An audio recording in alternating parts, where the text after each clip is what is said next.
Good morning, everybody. That's a little levity. We have the honor of kicking this thing off. So welcome. Hope you had your coffee and you're all ready for a good week of milkanizing.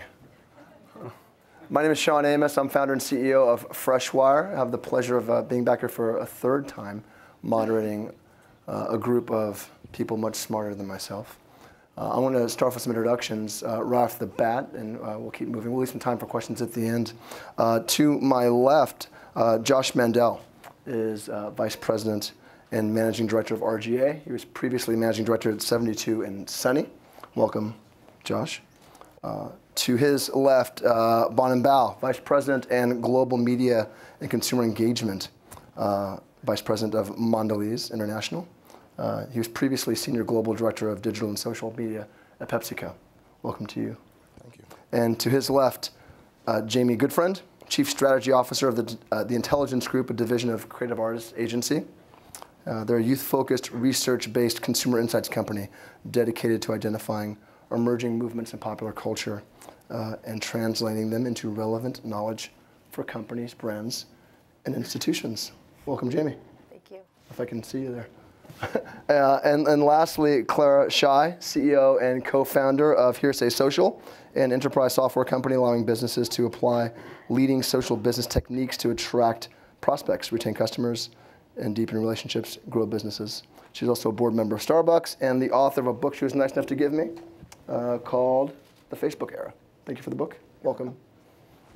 So I want to start off with a few slides that just frame the conversation. The title here is Brand Battlefield.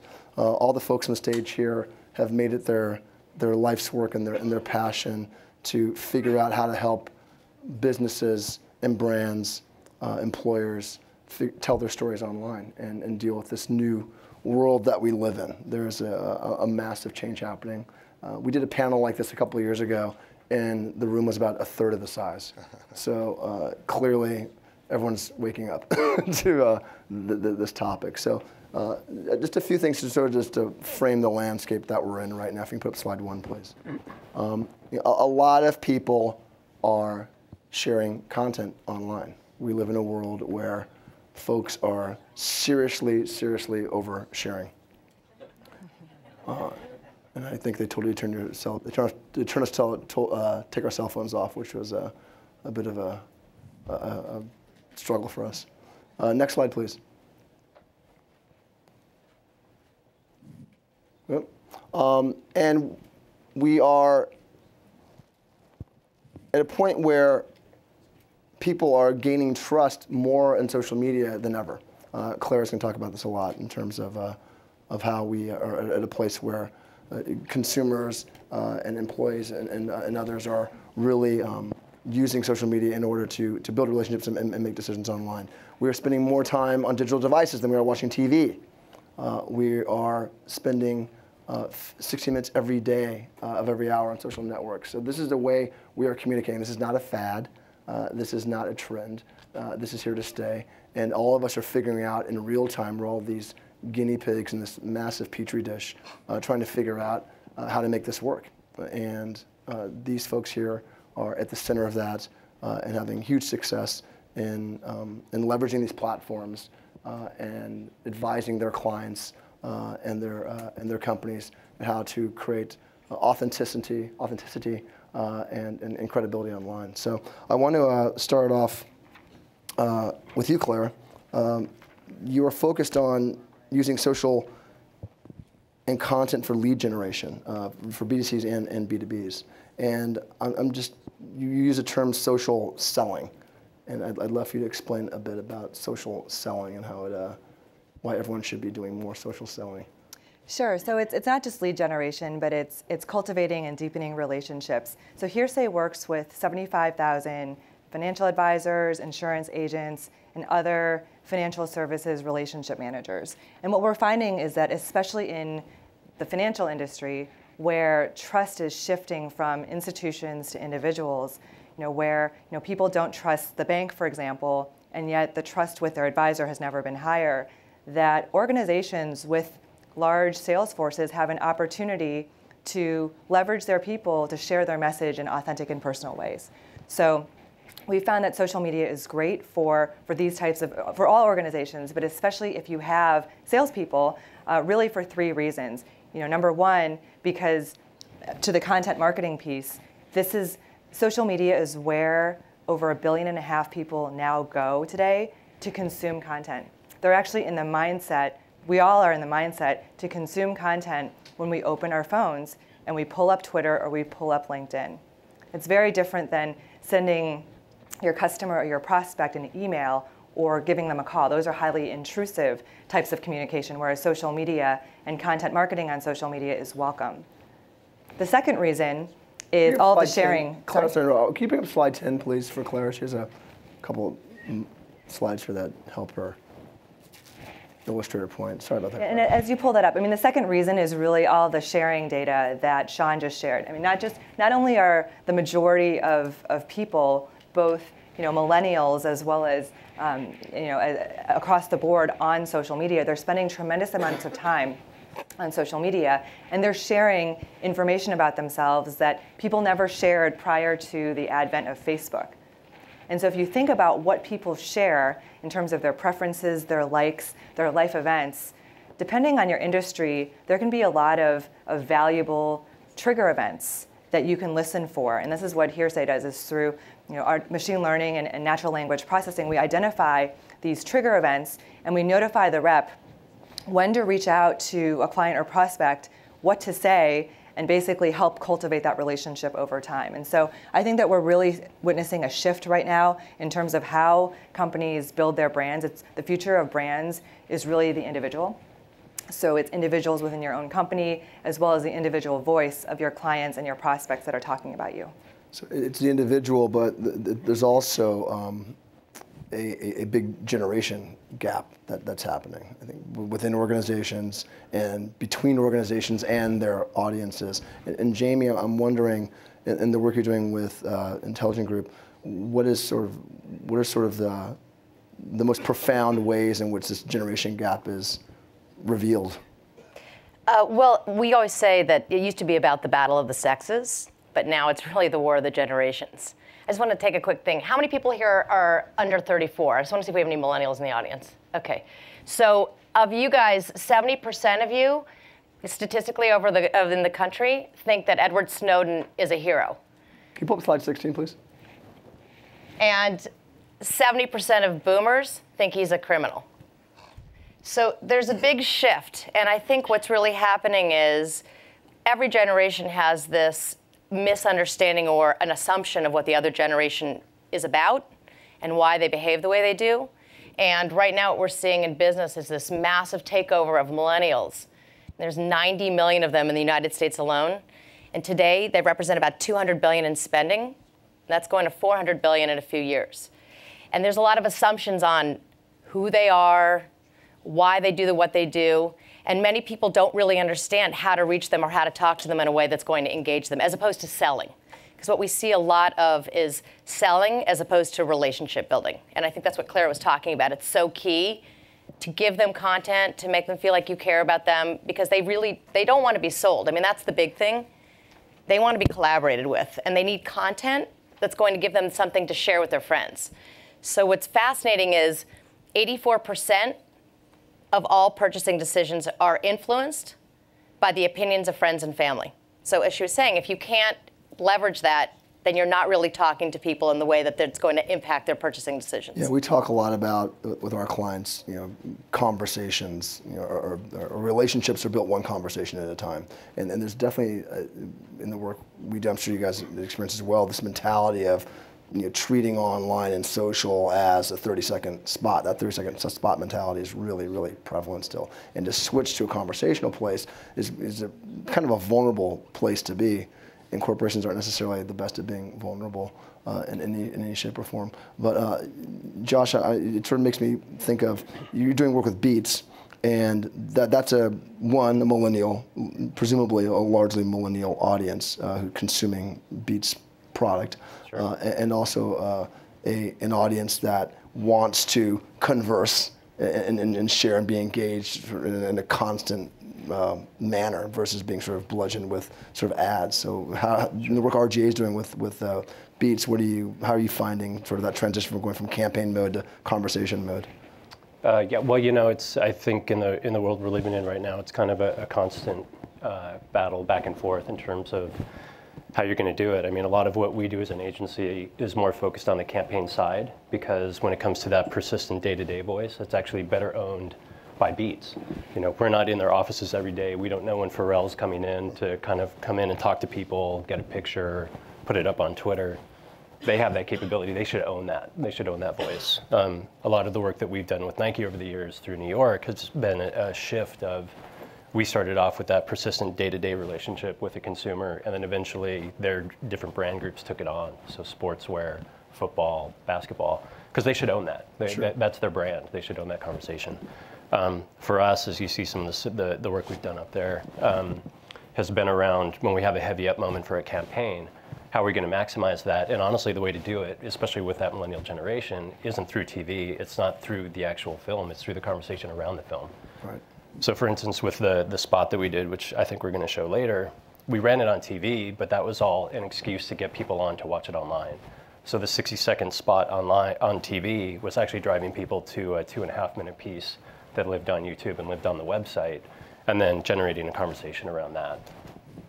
Bonin, I actually, for both of you, because you talk about a number of agencies who are involved in handling a brand's digital life.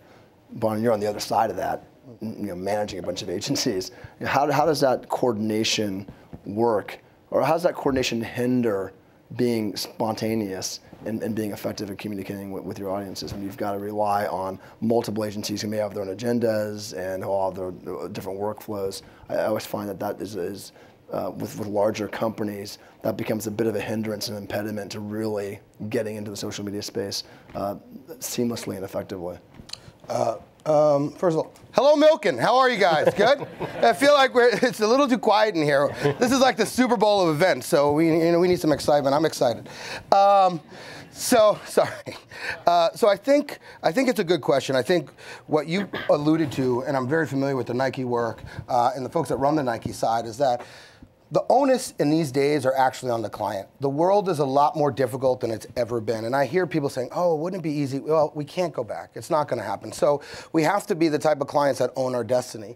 And so more important than anything is us helping the agencies understand the relationships that they have to play. No longer is there a handoff anymore. So here's the 30-second spot. I give it to my media agency. My media agency then goes and finds places to put it, and that's the end, and and I'm done, and I don't have to spend a lot of time. Now we actually have to participate in that communication cycle. So we being the client. Being the client, right. Being the brand itself. Yep. So I think, I think that is what's changed dramatically, and those clients that win, and we've been on a strategic march over the last 2.5 years to really build the process and muscle memory necessary to win in this space. And I think, our examples, whether it's the stuff we're going to show later or the work we've done on Oreo or Trident or, across the portfolio globally, has proven that when the client actually takes a pretty proactive step, then they can build communication that can transform their business and, quite frankly, I think drive the industry. So, we're very happy with owning that relationship. Mm-hmm. Can we maybe can you pull up the Honey Maid video, if you don't mind?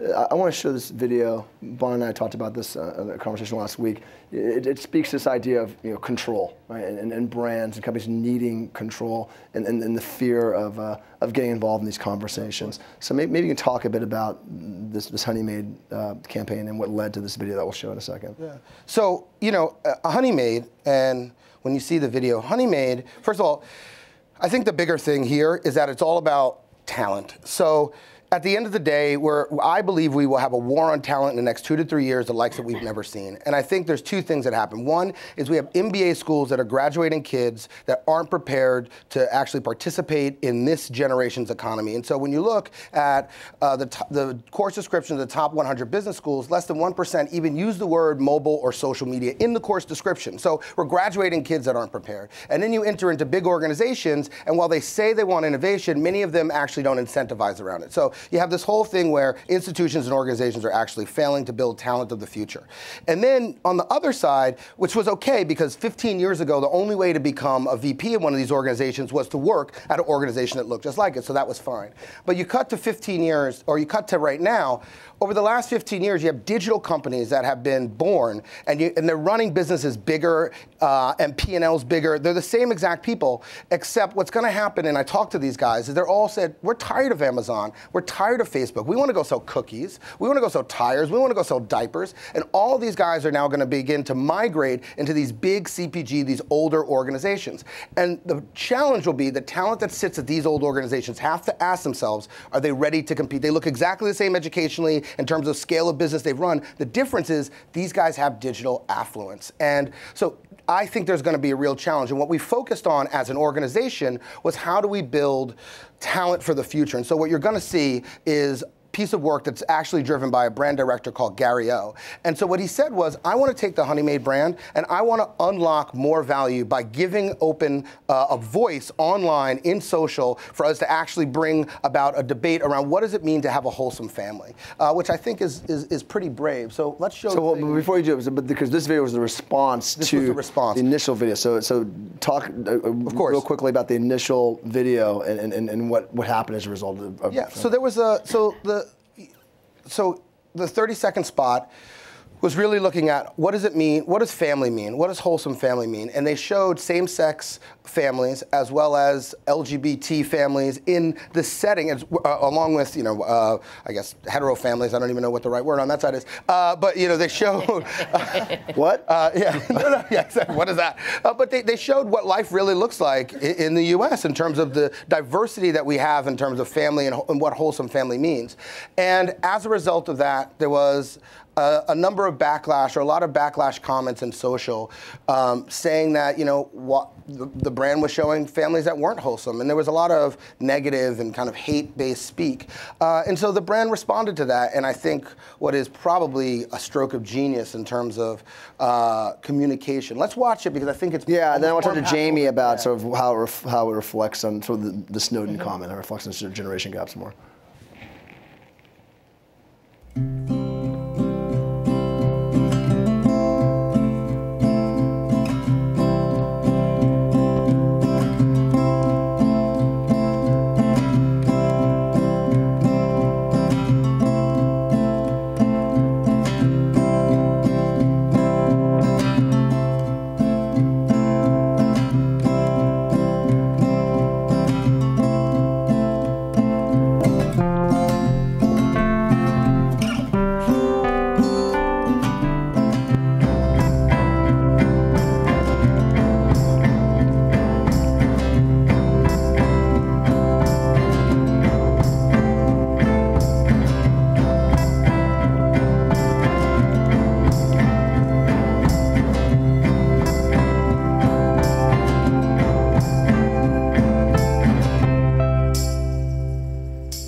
To Gary's credit, he was really, it really goes to Gary O.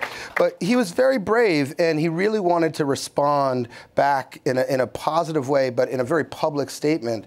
And I think that is just, I think it's a phenomenal piece. I think 6 million views in the first 3 days. I think bigger than the TV spot itself. How quickly did you turn it around? I believe that was turned around in 4 days. Right. Or something like that. So it speaks to speed. The two things, aside from just turning sort of crisis control on its head a little bit. Well, that's the other option. Is that the other way to do would be to retreat. Yeah, no, totally. And this is what we talked about earlier. Yeah, but you guys were so nimble. It's real-time marketing. We're living in this world that's you can't have that process that's so controlled, and not having control is really scary to a lot of companies. and ceding that control to the audience is really what they want. They want to be able to be participating in this stuff. And actually that commercial came up unaided as one of the top ranked favorite commercials by millennials, because it's just so to the heart. And most millennials think that companies don't recognize who they are. They don't mind ads. Actually, the thing that's so fascinating in research is they don't mind ads if they're relevant to them, but they don't see themselves in the creative frequently. And the brands that get it, they love. Then they become the evangelists, which is what we're all talking about. The other thing, too, I think we talk to a lot of our clients about this, is brands need to get used to not having the brand be the hero of the story. Because in the world we used to live in, the brand was always the hero of the story. This is a commercial about Coke, and Coke will save your life. And now it's about families and love and something else, and it happens to be presented by Honey Maid. Totally different trip. Yeah, just a couple of thoughts to add to that. I mean, number one is, on the topic of millennials, I think millennials today really, they demand transparency, and they demand the companies and brands that they work with to take a stand on a lot of social issues, political issues, and right or wrong, that's the expectation that's there. And so when brands are able to step up and take a risk and put themselves out there, it could backfire, and it did in this case, but it can also really work out because the brand is leading with courage. The other thought I had was the point you made around the way in which Honey Maid responded. They could have become very defensive, but instead they went, the best defense is a good offense. And so they really, they turned a crisis into an opportunity. And we deal with this every day working in highly regulated industries in the financial world.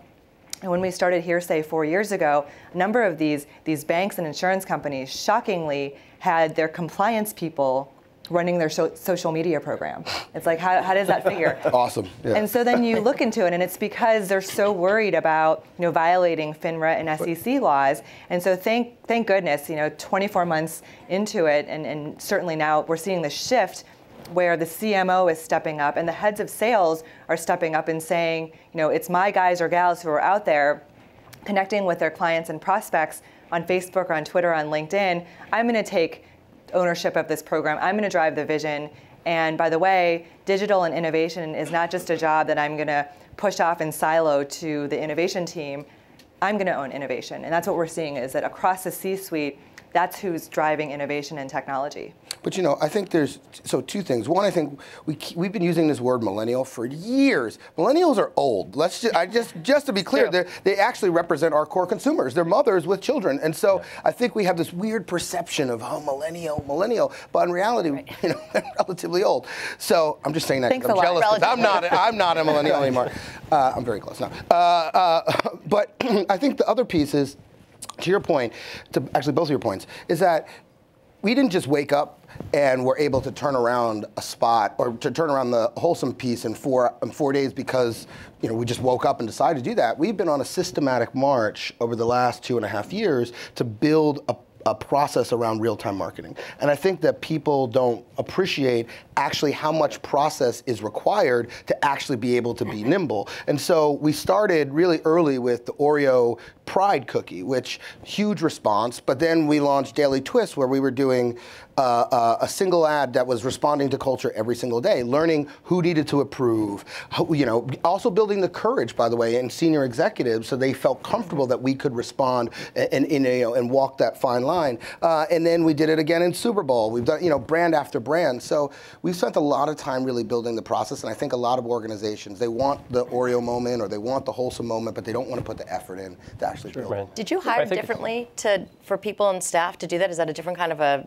We train differently. So I think, the tough thing is, as the world progresses, there will be a reskilling in corporate America. I firmly believe that. But you're never going to be able to hire your way through all the talent. So you have to, say, look, we have very talented marketers. How do we give them the strength, courage, and, to do that? So we and then we brought in other experts around. Other experts. Yeah. And the senior executive piece that you mentioned, I think is so crucial. I mean, it's really, Howard Schultz took a huge bet on me and put a 29-year-old woman on his board 3 years ago. And so those types of risks, I think, are a key part of setting the right cultural tone for innovation and risk-taking, throughout. The other piece is making sure that senior executives or really people across an organization at every level start to use these technologies practitioners themselves. of it, absolutely. They're practitioners. Yeah. And oftentimes, people they might be scared because, they're busy running this huge billion-dollar company, but it's not that hard. And frankly, if it were this hard, there wouldn't be 2 billion people on social media. We have a lot of clients who, a lot of C-level executives who have folks ghost tweeting for them and ghost posting for them. And I get everyone's busy to a certain extent, but it's largely this outsourced mentality. Going back to your earlier point, these capabilities need to be brought in-house.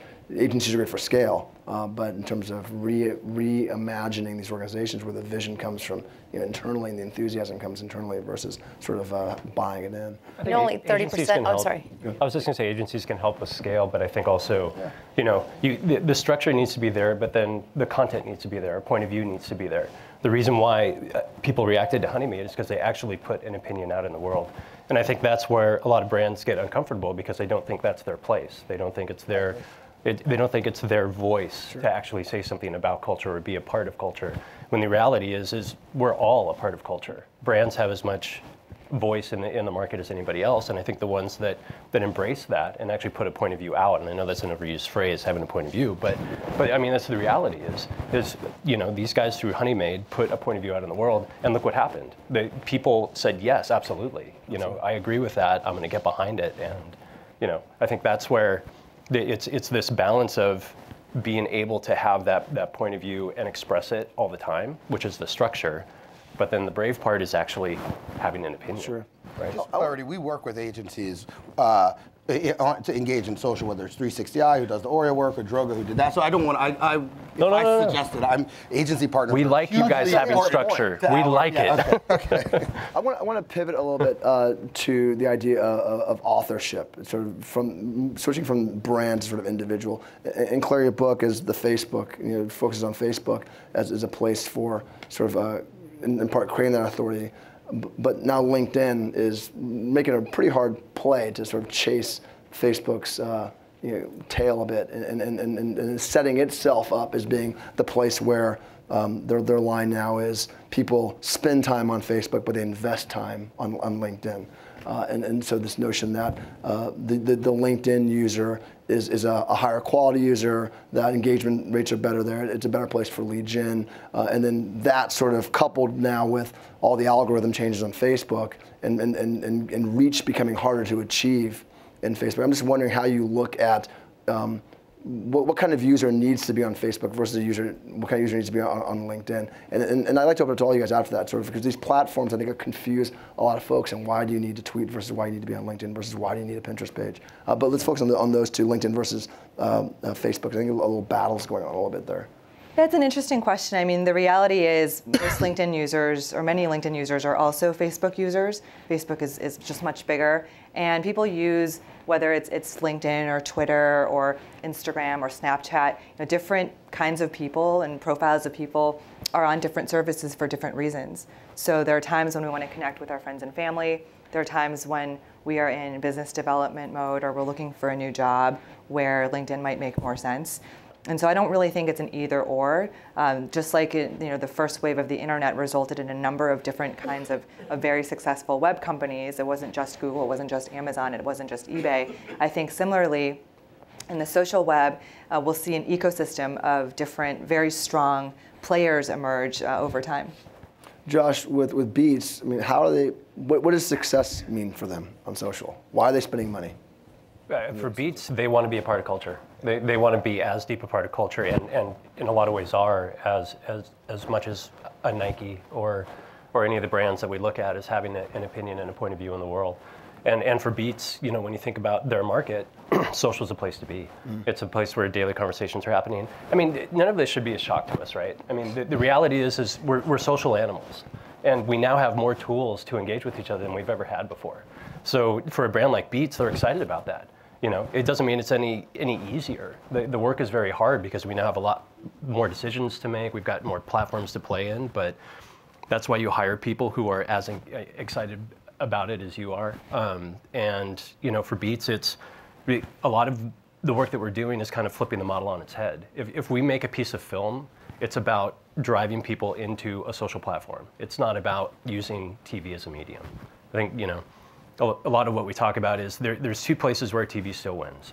Something that you think you need to watch live, which is something maybe like American Idol has commanded a big audience, and live sports. And after that, we go social. Jamie, talk about mobile, because we're talking about online and social, but mobile is a world, unto itself, apart from, the sort of the larger social scene. So when you're looking at, when your clients are coming to you for strategic advice, and they're looking at how do you help them to think about mobile separately from the rest of the sort of online world? Actually, how's behavior different there than it is if someone's sitting at a desktop? I think the key is mobile is not separate; it's integrated. It's almost mobile first. 50% of kids under the age of 17 who have phones access the web mobile only. So it's a huge differentiator from the old days. And I think what brands typically do is they think, okay, here's my e-com content, here's my mobile content, and here's my in-store content. And we actually know that when those perceptions are different, consumers don't like it. They expect the mobile experience for a brand to be the same as in-store, as the same as e-commerce. So it has to be integrated. It can't be a separate activity. I mean, mobile is the only game in town. And I think that people fail to realize that. I think so. 24% of media is consumed on a mobile device, but less than 1% of spending actually goes there. I'm baffled. But it's interesting because when you look back to the history of TV, if I came in and I tried to sell you television in the 50s, you say, are you crazy? This radio thing I have works really, really well. 3 brands made really bold decisions, Kraft, Unilever, and P&G, to jump in really early, and they benefited from capability, and also, quite frankly, they benefited from pricing. And so we made an aggressive play to move 10% of all media. So my job is to look over TV, print, and digital globally, over $1 billion of investment, and our decision was we have to shift aggressively into mobile. Think about, we're a snacking company. The only device you have with you when you're close to point of buying is that mobile device. It's huge. But even more than that, when we look, and I think we have a very US-centric view sometimes, but when we look at emerging markets, that's the only media device that people will have or own. And and so our growth, we believe, is uniquely tied to our ability to win on that mobile device. And I also think, just to answer the LinkedIn question, LinkedIn, I think, is the most underutilized social network in the world. And I'm excited to see what happens kind of as part of that next wave. But I also think Facebook, it's Facebook versus Twitter, but when you look, LinkedIn is the only platform in China. And when you look at platforms in China like WeChat, they make WhatsApp look like an infant. I mean, it's not even in the running. And I think we're soon going to also see a migration of Asia out. We're going to see a lot of platforms moving over because I think people are looking for new platforms. They want to jump. They want to move. And I think we're underestimating the scale. WeChat is 800 million, twice what Twitter is, just in China. And I think we underestimate the scale of those emerging markets and those trends coming this way. Sure, which is all about the power of the individual, right? So we talk a lot about, consumers are more in control than ever, and they're making tons of decisions privately, researching before they actually make the purchase. On the employee level, and I want to go back to this control thing again, right? Because if brands are having a really difficult time with consumers being in control of the conversation and not themselves anymore, and being part of a community versus leading the community, or maybe they lead the community sometimes, how are they responding, your work, Clara, to employees sort of taking charge of conversations or being ambassadors on their behalf? That could be a very double-edged sword, I would imagine. Well, it's interesting because if you have salespeople, they've always taken charge of those client communications. It's just that with digital and social and mobile tools, they can do so at scale. And what they say is both public record in many cases, as well as there's a sense of permanence around it. And so, what we're seeing is organizations don't actually have to do that much. They have to, of course, a lot of organizations are buying iPads for their relationship managers, and they're training them on what the etiquette is, whether it's a LinkedIn or a Facebook or a Twitter. And then from there, it feels very organic, because that's the great thing about social media, is that it only works regardless of generation if it feels authentic. And so enabling and empowering your reps to really just be themselves while following these guidelines, I think those have really been the most successful organizations. Can we talk a bit about innovation? And I want to both of you here, because RGA is a firm that's known for great innovation, like Fuel Band and just great innovative stuff. And Bonin, Mondelez, it's not the first place you think of as being where innovation would take place. But there's a lot of innovation going on there, particularly with this incubator project you're doing right now. So maybe for you, Josh, how often are you feeling you have to sort of lead the client to water versus you sort of following their lead? I mean, how much innovation do you think is happening within these larger companies right now, and how much do you have to sort of force it upon them? Well, I think everybody these days is trying. The appetite is the thing that I think is what you can question, right? So back when I was client-side at Nike a little while ago, working in the athletic training category, and Nike that year, this was 2009, they decided they were going to overinvest in digital. So their marketing budget as a whole, globally, shifted the dollars, 55% went into digital. And we all went, okay, what do we do? And they said, you figure it out. But that was a massive course correction in order to force an organization to do things differently. Sometimes that's what you have to do. Other times, I think, we talked about it before, I think one of the most underutilized questions that a brand or a company can have is asking why. So we see where people are, right? They're the numbers down there, 400 million users on Twitter, or 400 million tweets each day. Why? Why are people there? What are they doing there? Why are they choosing that as a platform as opposed to another one?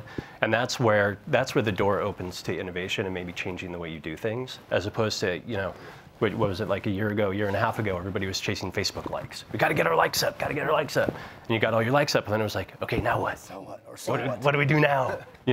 And I think the brands that are succeeding are the ones who are stepping back and figuring out why did most of our audience just go onto Pinterest? What is it about that platform that is actually engaging them and feeding them emotionally? And once we ask that question, now we're going to change what we do internally in order to feed that same need. But I hear from a lot of clients, we got likes, we've got followers, we got 6 million views of a video, and so what?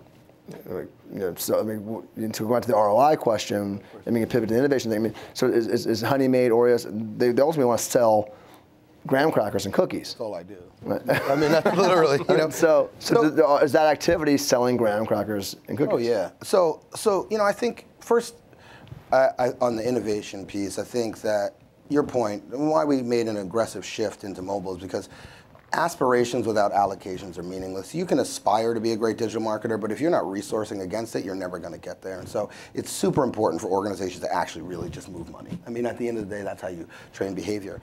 I think that one of the things I feel very happy that happened in my career was Dana Anderson, who's the SVP of advertising, she took a bet on me. Look, I was a digital guy who had never run TV before. And now she brought me into the 33rd largest media buyer in the world, and now I run all media. But I think what she said to me at that time, she said, we believe all media is digital. We want a digital guy to chart the future of media. To me, that was profound. I never heard anybody say something like that. And I think that as a result of that, it also forced me to think, okay, the first thing I have to do is focus on measurement. That is the very first thing we did. So it's interesting. I spent my whole life trying to get to the big boy table with digital, still only 20% of spending. And every time you were told, just because you can't measure it, it's because you can't measure it. And we spent so much time building rigorous measurement. And then when I got behind the curtain, on the other side, you open up, and it's such a blunt instrument. You're like, this is how you measure, really? It's basically we spent money and this moved, and that's really it. There's really not a lot of sophistication. So what we decided to do was I know, but what we decided to do was really break that down. So we realized that we're not spending, I can't tell you what a specific tweet did to drive a specific purchase, because I'm just not spending enough versus my rest of my investment. So we flipped the model on its head and said, okay, how do we look at the larger ecosystem? How does that tweet drive TV? So I can tell you, when I operate in social at the same time as TV, I see twice the effectiveness of my TV spot. So if on average CPG spends 70 to 80% of their money on television, whew, that's huge unlocks. And so you begin to see numbers in a totally different light. And so that's what we've done. We really do attribution modeling to understand how does one investment drive the other, and that's how we get down to understanding ROI. But we see twice the ROI of digital video than we do on television. These numbers are real numbers, and I'm beholden at the end of the day to deliver an increase in ROI, which ultimately delivers an increase on bottom line. So I actually have a number on my head that we have to deliver. So we wouldn't be making these shifts if it wasn't for that. But I think the most important piece is that we can allocate money, I can provide the measurement, but if you don't reach into the hearts and minds of the people who work at that organization, if you're not able to change the culture, then you're never going to get it done. And that's why we launched the program Mobile Futures, which was a mobile accelerator where we partner startups and our brands. But more important than just partnering them, we actually had our people go and work for the startups for a week. Your people meaning your employees? Our employees, our brand directors go and work for the startups for a week. I've never seen anything like this. Every single one of them came back and they all said the same thing. They said, Bonin, should we go work for a startup? And I said, no, because if our 9 top marketers quit, Bonin will lose his job, and I'm actually kind of happy right now, so we need to focus people. But we said, imagine taking that mindset and applying it to big resources, big brands. And I think that not only are they forever changed, we call them entrepreneurs, we've been changing the culture. So that's why you see things like Honey Maid happen, because we've given everybody permission, and we've made that more of the goal than protectionism or incrementality. And I think that's the transformational piece, which is how do you fix organizational culture to allow people to go? So I want to show the innovation thing, but before we do, does that jive with what everyone else is thinking here in terms of, because we talk a lot about innovation, but innovation really comes from, it's more than just having the digital guy at the office at the end of the hall, right? Everyone's got to own it. And I'd say, number one is it's that cultural piece, and it's thinking more broadly about who's responsible for innovation. And customers can be responsible for innovation. The C-suite is responsible for innovation. At Hearsay, early on, one of the first customer support person we ever hired, a few weeks in, realized that she was getting the same set of calls and emails around the same feature of our app. And she was sick of responding to all of these identical questions. And so she went to our engineering team and she said, hey guys, people are really confused about what social accounts means. Can you rename it, or can you add like a hover, like a tooltip, so that we can preempt all these questions? And they said, Megan, that's a great suggestion, but we're really overloaded right now. We're a startup engineering team. We're not going to be able to get to it. So Megan, who was our customer support rep and was an English major at Stanford, she taught herself how to program. And it's not the back-end crazy infrastructure kind of programming, but the web programming where she could easily build in a tooltip. And so she became an innovator. And I just love that story, because I wonder, what if big companies could do that, obviously with the right checks and balances and appropriate process? What would you do if you weren't afraid, is the motto and a number of posters at Facebook if you've been at their headquarters. So that's number one. Number two is that, know that there will be naysayers, know that there will be detractors, especially if you're large, and doubly so if you're highly regulated. And so being prepared and navigating through that requires true executive sponsorship, as many of the panel have already discussed. And then number three, ultimately, since we were talking about Nike, it's just to do it. And to realize that never gets old, that one. Yeah. No. Never gets old. Just innovation is an ongoing process, and so often, marketers, or even think of innovation more broadly beyond marketing and advertising. You want it to be neatly packaged up, and you want to deliver it. But the reality is, you just don't know until you launch something. Sometimes you do the best you can to identify and mitigate the risks up front. But at a certain point, you just go for it, and you go in with the expectation that you have to iterate. And that's very much the Silicon Valley mentality. I think that one of the big things that corporations have is this need to have outside-in thinking. And just like what Bonin was saying, having people have access to different approaches is so key. Because doing it the same old way and continuing to do that is so tired. I'm sure there were brilliant people at Kodak and Blockbuster that saw it coming and nobody listened to them, right? But like, you look at these platforms now, there's an amazing story out of University of Washington. They have a group of scientists there was trying to solve a problem for creating a new HIV vaccine. And they got stuck. And they secretly created this, it was like a Hail Mary, where they created a game called Fold It. And they put it out to the world. And they asked the public to come up with suggestions. And it was basically a DNA sequencing. And I don't really know what that means practically, but it made it a game. In a matter of about 10 days, a group of gamers solved this problem that the scientists couldn't figure out for years. And the reason they did is because they were not afraid. These gamers were not afraid to make a suggestion that their peers would think were crazy. And we're at this stage where people are so afraid for their jobs and so afraid of short-term accountability and stock prices and quarterly results that whether it's the CEO, the CFO, or just an account executive, it's safer to do the same old thing as opposed to look at outside in thinking, try a different way. And I think that having management and the ability to have those tools, that really is what's driving innovation. Yeah, and I also think that most of these organizations were built, to your point, during a time when it was all about building kingdoms and protecting your kingdom. Right. Holding people down, managing who's trying to take your job. And it's interesting because when you look at the organizations built of this generation, two things. One, if you look at their valuations, they've been able to create so much value in such a short period of time and unlock value in ways that we as big organizations have never been able to do. I'll take a Beats by Dre all day long. I mean, massive. But also in the tech companies, they constantly are destroying themselves because technology is moving so fast. They don't have time to worry about who's coming after them because the technology itself is destroying them. And so they're moving. You know? Innovation is much more important than protectionism. Exactly. Well, and it's different though, because in the past, during times of relative stability, you actually want to put in a lot of checks and balances to keep a good thing going and not let one bad actor or one bad idea risk the whole company. But in times like these, when change is the new normal and innovation, the pace of innovation continues to accelerate, you actually need a different organizational structure. I think that's a very good point. At Bell Labs, which is considered to be one of the high points of innovation forever. They've created everything, and that was back in the 60s. Mervyn Kelly was the leader, and he actually built Bell Labs building to make people encounter each other. He had long hallways, and he did not want the senior executives to be in an isolation. That was really forward thinking. So it's not new. It's just more and more companies are starting to think like this and putting people who make things with people who are doing things together. That's the key thing. So we're not siloed. It's not command and control anymore. Totally. So we have about 10 minutes left. I want to take some questions. We're gonna bridge the online and offline world. And that video I talked about, we're gonna get up on the Milliken site, and then we're gonna tweet it out. So you have to find out about it that way. I hope you're all tweeting. So when it's up live, we'll let you know, and you can look at it a bit later. But I want to use the last 9 minutes we have to get some questions. Do we have a microphone for people in the audience? And do we have someone here up front who's shout it out? We'll repeat it. Yeah.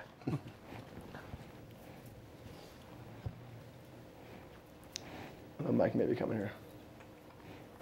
Up front here, first, please. Thank you.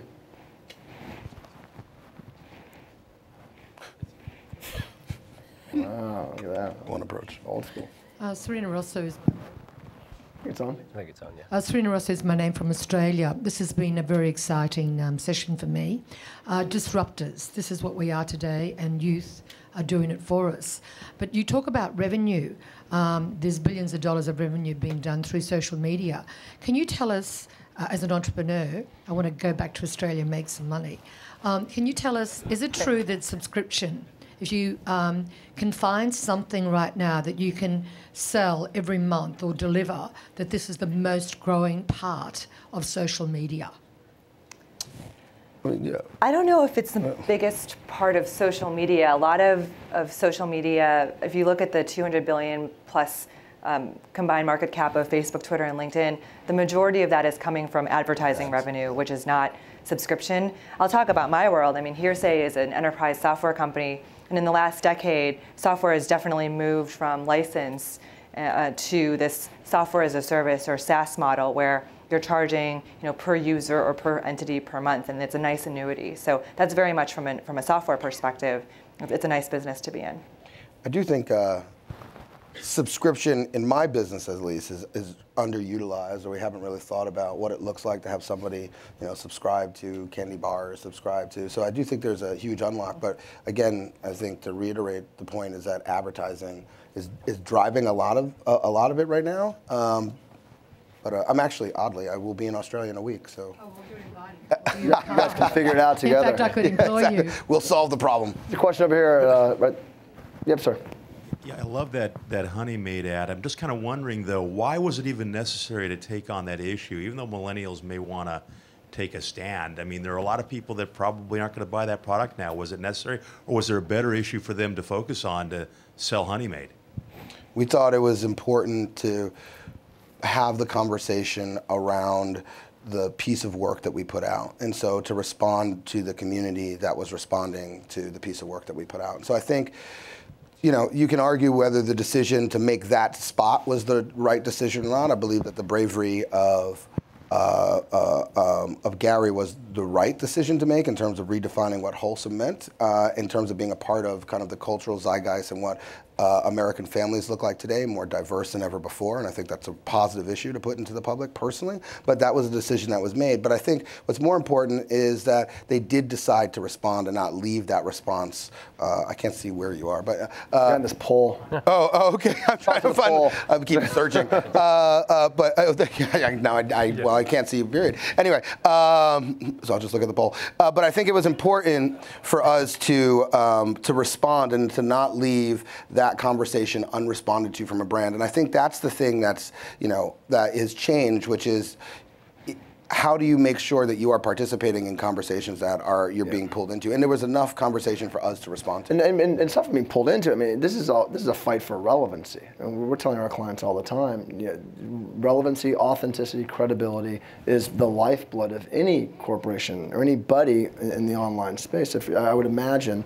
not being on the inside, but if you're looking to find, just taking the dollars and cents piece, if you're looking to reach a new audience of people who may not care about buying graham crackers, there are certain conversations you're going to have to start having, because those are the conversations that are relevant to those new audiences. 100%. I mean, and the fact that we're sitting here talking about Honey Maid, I mean, when's the last time you thought about it? There you go. I mean, I'm just saying, I'm just being real, So anyway. Well, it's interesting too. People, when they're buying brands now, they're not just buying a brand, they're voting for the company. Yep. Because on social media, everybody knows what you're buying. And so, especially for millennials, they spend very carefully. So if they're buying something, they want to know what the company stands for, and they will look. They will look and they will do research. And so 35% of millennial consumers have stopped buying products from a company that they found out something that they don't believe in. Because there's something else they can get right away. Totally. It's an added badge of sort of honor. You buy things because they are. affect your lifestyle, because they represent your lifestyle and your value system, not because you need a pair of shoes necessarily. Next question, right here. So maybe this is because I'm from DC, so I'm always wondering how we go forward. But a lot of the conversations about disruptors and sort of like new ways of going about things and essentially getting everybody's input and engaging in a community. What role does regulation play amid all this, so we don't find ourselves in a spot that's like a world of Enron or crazy bonds or whatever. So what do you guys think? Like, how do we balance those things to not stunt innovation but still provide some protection? I think it's a really good question. I mean, in this era of accelerating innovation, I think that technologies are far outpacing the ability of social and regulatory and legal frameworks to keep up. And it's really an opportunity for regulators to learn these technologies. I was surprised to learn early on some of the earliest social media regulations were written by people who are not as well versed, and not surprisingly, in these technologies as one might hope. And they've really made an effort over the last several years since I've been in the business to get on these systems themselves, to really understand the dynamics so that they can ensure that the guidelines are relevant and make sense. That's the biggest thing, is that Obama was the first president to have a BlackBerry. You're like, really? Obama, really? So I think one of the on top of that. Now who's the first person to have a BlackBerry? But I think that's where the challenge is. And so I remember back in the days when I was working on pharmaceutical, FDA passed regulation around search advertising. They said, because you can't talk about the adverse events of a pharmaceutical product, you can't do search advertising. So for a while, search advertising from pharmaceutical companies came off the internet. What that meant was that when somebody searched for a disease, all they received were elixirs, nothing that was approved by any government regulation. And that was made because the people who were making the regulation at the time didn't have really any understanding of the technology that they were regulating. So I think as a society, we have to put pressure on our regulators and on our politicians to learn these technologies, to be involved in these technologies, because we don't have the people who sit in government right now who know the technologies to really be able to regulate. Absolutely, yeah. Right. That generation gap is the worst. But it's also an opportunity to partner. And so, for a small startup, it's kind of surprising to many people that we have a compliance officer, not because enterprise SaaS is highly regulated, but because our customers' business is highly regulated. And our compliance officer spends a lot of time in DC working with those regulators, because Silicon Valley is literally moving a mile a minute, and so we can't expect them to know everything without reaching across the aisle and doing our part to educate them. Any questions out there? Yeah, behind the poll again. The poll is a popular spot. I'm just curious. There's a huge population that's older, above millennial age, that has a ton of expendable income, and is not adapting or as adaptive to all of the new social media. And I'm wondering how you're planning on targeting them or making sure they're not left behind.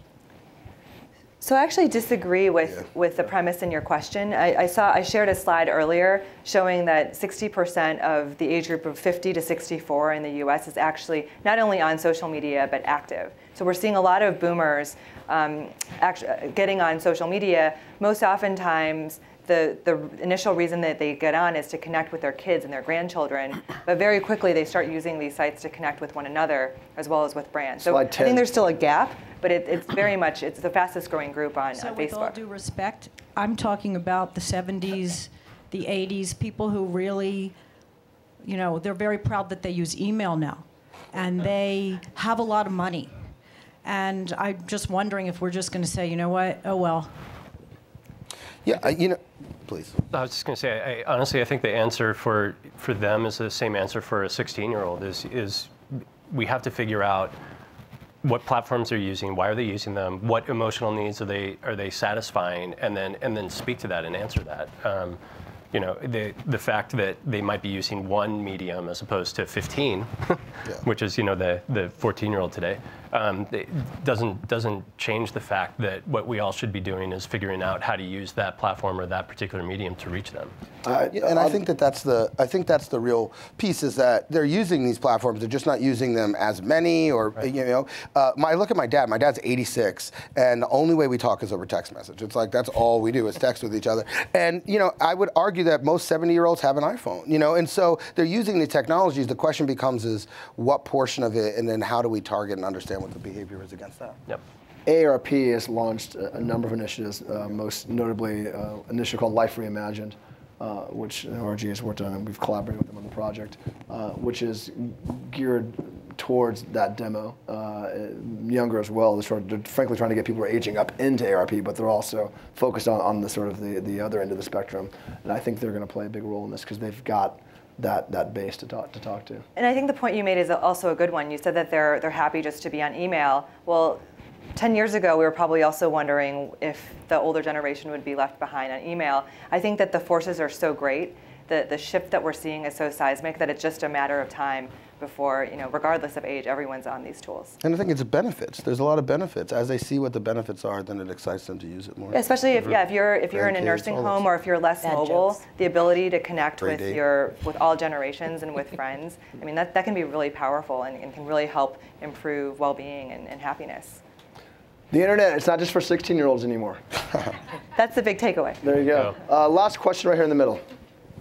You, sir, raising your hand, the dead center.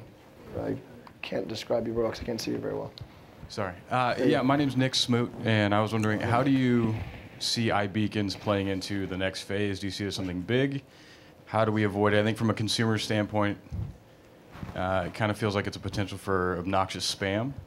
But how do you envision it as a social integration for corporations?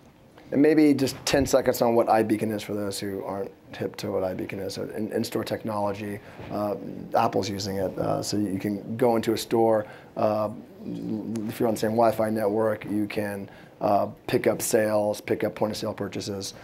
So it's sort of using GPS to be able to hyper-target you and download all sorts of point-of-sale information onto your mobile device. Yeah. That's sort of a semi-hackneyed explanation. I mean, I think the short answer, unfortunately, is yes, you're going to get spammed.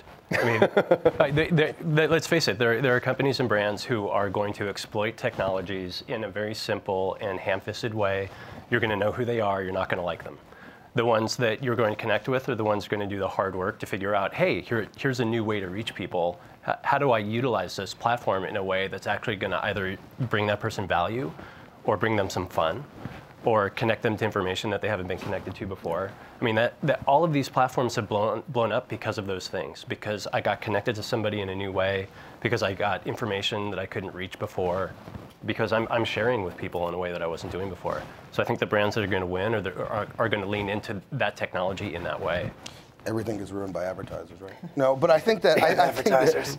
We're trying so hard. I think that in-store technology is huge. I think that beacons are going to play a huge role in kind of transforming the complete loop. In fact, the reason why I'm going to Australia is because we're launching Mobile Futures Australia, which is all aimed at in-store technology. We're doing a lot of work with iBeacons here in the US as well, which you guys will see soon. I'm really bullish on it. I think it's exciting, but I do at the same time think that those companies that are going to win are those that are really smart about the value construct that they put behind it, not being. Yes. And that's the authenticity and credibility thing too, right? And the brands that have credibility are the brands who aren't abusing this stuff. Right? That's right, and that's the ultimate check and balance, is that consumers vote with their feet, and they just won't go to the store if it's really annoying, or they just won't connect with that company. But ultimately, we've seen in the last decades, consumers are more than willing to trade privacy for a better customer experience. I mean, Amazon and their recommended suggestions are the perfect example of this. And so as long as there's value creation, and on net they're either being entertained or they're getting better deals, whatever that value may look like, they're willing, or many of them are willing to trade. We'll do a panel next year on privacy battlefield. So thank you all. Claire Shive from Hearsay, Jamie Goodfriend, Intelligence Group, Bon Bao from Mondelez, and Josh Mandel from RGA. Thanks so much, everybody.